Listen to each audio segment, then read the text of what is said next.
We love our new Black Watch 26. It's the perfect game fishing boat, petrol stern driver side. The very thing that makes it such a functional game fishing boat is the 19-degree dead rise hull and flybridge, which is perfect for observing the spread. It's also its Achilles heel. The Achilles heel is stability. Deep V's tend to rock around, and it's more pronounced when the center of gravity is raised. Keep in mind, this boat is only 26 foot long. It's not just at rest, the instability is also prevalent at speed. In fact, keeping this thing on an even keel when you're on the plane is akin to keeping a prize bull in a parking lot. Behind the helm, I spend more time on the trim tabs than what I do on the wheel.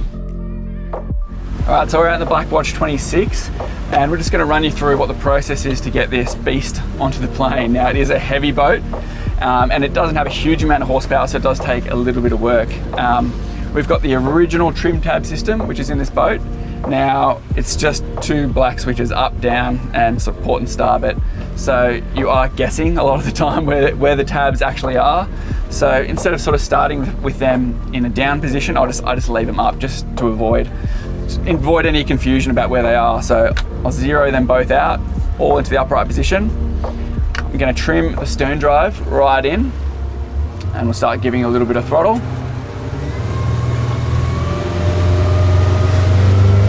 It does take a little bit of work to get up onto the plane. We've got the bows quite high at the moment. I'm almost full throttle trying to push this thing onto the plane. 15 knots now, 17 knots, all right, we're coming onto the plane. Now I'm gonna have to start working the trim tabs a little bit because we're very off kilter in this nor'easterly wind. Now I'll trim up the stern drive, get a little bit more lift.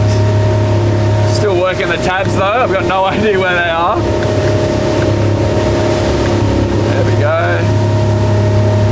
Now we're sort of at a good cruising speed, 21 knots, smooth sailing all the way home. Simply, you cannot drive this boat without consistent inputs to the tabs or the trim on the motor. Now, the latest technology from Dometic promises to solve that. It's called Adaptive Trim Tabs. The same company that brought us Optimus digital steering is now in the stability business.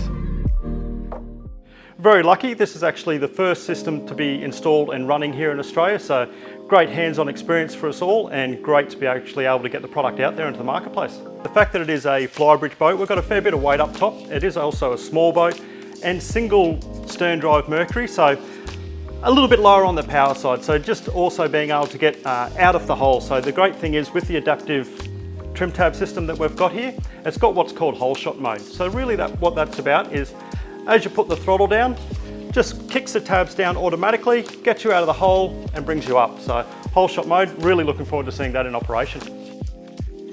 Yeah, so you've got a few main components here. So let's start up the flybridge first, then we'll look at the stuff under the water. So this particular one here is a controller for the adaptive system. Some great key features here. The intuitive operation is one of the key things here. So if you do need to adjust the pitch of your boat, quite simply, bow down, bow up, straightforward. If you actually need to adjust the roll of the boat, then we can just go to either port or to starboard. So very easy underway. No longer are you having to think about which switch is which on the dash. We also have the Enemy A2000. This allows us to receive information like the speed over ground, the engine RPM, and also reverse signal for deployment of the tabs or automatic retraction when you hit reverse as well. On the front here as well, key point here, which is standard, is we have the LED indication here as well. So at any time you can clearly see where your tabs are actually deployed.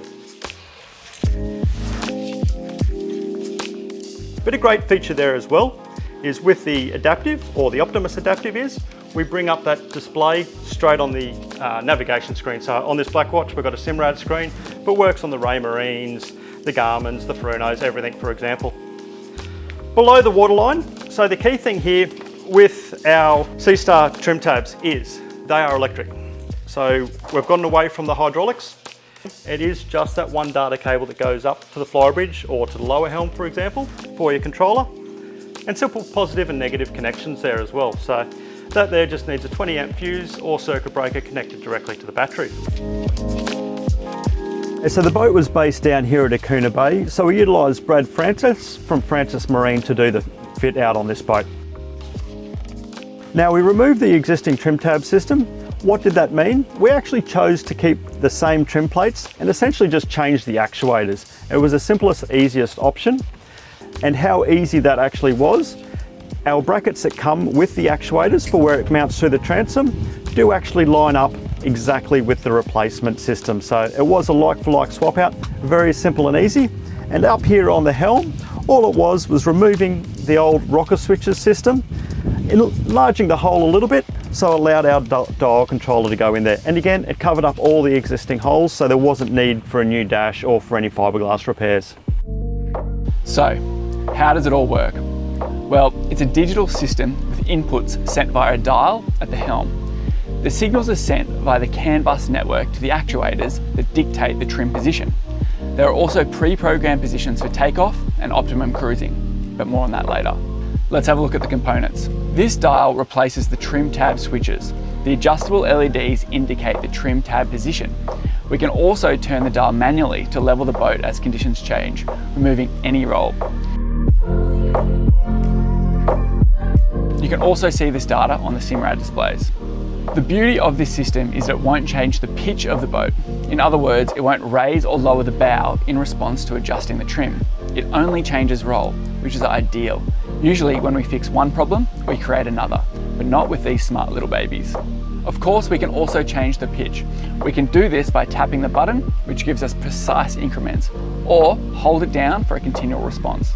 Now there are other tricks. The whole shot mode will help the boat get to plane quickly. In neutral, the tabs will be fully down. Then they'll gradually flatten out as the boat does. This is all achieved with presets that determine the best trim attitude based on speed. It also has the feature of just simple favorites button, which is actually really key. We saw this firsthand earlier on today when we were adjusting the roll settings, for example, just really listing it over to one side, rolling it back to the other side, and we wanted to level it back off again. Just a simple press of the favorites button there brings it back to that optimum running angle. And it's really easy to adjust that favorites functionality as well. That's our new favorites that we want to set. We just press and hold the favorites button for 5 seconds. We get a blue flashing light, and that's now stored. So at any time now, if I press the home button, tabs retract, press that favorites, and automatically the tabs are going back to that favorite setting. So before the adaptive trim tabs, it took us about 20 seconds to get to planing speed, which is about 19 knots. After fitting the adaptive trim tabs, it only took 15 seconds. Plus, I had my hands free to actually steer the boat. Now I'd put the throttle into reverse, and the tabs are also automatically going to retract back up. This gives you maximum maneuverability, whether you're fighting a marlin out the back or whether you're trying to dock. So, what do I love most about the Dometic adaptive trim tabs? Well, the dial is a no-brainer. So much easier than the switches. It's intuitive. You can see what's going on thanks to the indicators. It really makes the existing functionality of your trim tabs so much easier. Now don't be confused, it's not an auto leveling system like a gyro, but it does have preset modes. There's more time on the plane and less time fighting the sea, so it's only going to improve comfort levels, fuel efficiency, and probably help with safety as well. Now originally I thought I had this beast dialed in, but the adaptive trim tabs have taken it to another level. Now to prove it wasn't just my imagination, we even threw our cameraman Nick up in the Flybridge and told him to go his hardest. It was a thumbs up from Nick. So what boat is this going to suit? Well, anything that's responsive to trim, big or small. It also interacts with a 360 Optimus, so no dramas there. Now the cost is $3K for a full set of adaptive trim tabs plus fitting. We reckon that's pretty good value and a very clever addition to any deep V machine.